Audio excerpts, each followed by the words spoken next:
54. 54. Instinct or cleverness? Or cleverness.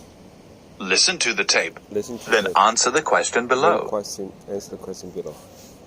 Was the writer successful in protecting his peach tree? Why not? Why not? We have been brought up to fear insects. We regard them as unnecessary creatures that do more harm than good. We continually wage war on them, for they contaminate our food, carry diseases, or devour our crops. They sting or bite without provocation. They fly uninvited into our rooms on summer nights, or beat against our lighted windows.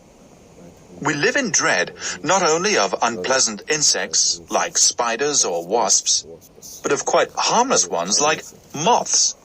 Reading about them increases our understanding without dispelling our fears.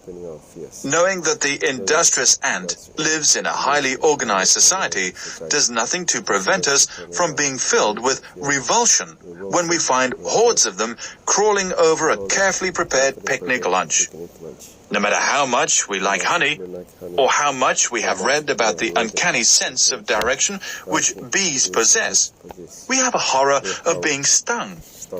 Most of our fears are unreasonable, but they are impossible to erase. At the same time, however, insects are strangely fascinating.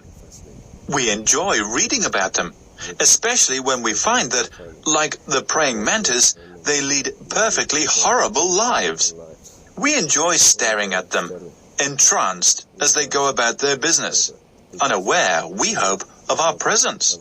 Who has not stood in awe at the sight of a spider pouncing on a fly, or a column of ants triumphantly bearing home an enormous dead beetle? Last summer, I spent days in the garden watching thousands of ants crawling up the trunk of my prize peach tree. The tree has grown against a warm wall on a sheltered side of the house. I am especially proud of it, not only because it has survived several severe winters, but because it occasionally produces luscious peaches. During the summer, I noticed that the leaves of the tree were beginning to wither.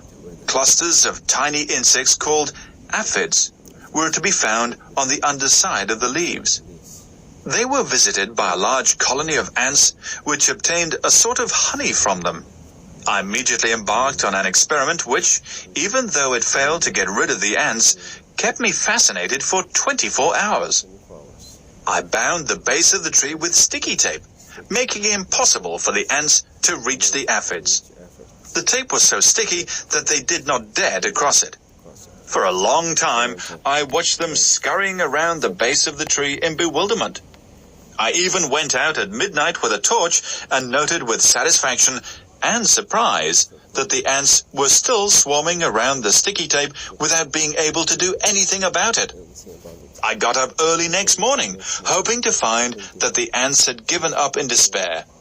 Instead, I saw that they had discovered a new route. They were climbing up the wall of the house and then onto the leaves of the tree.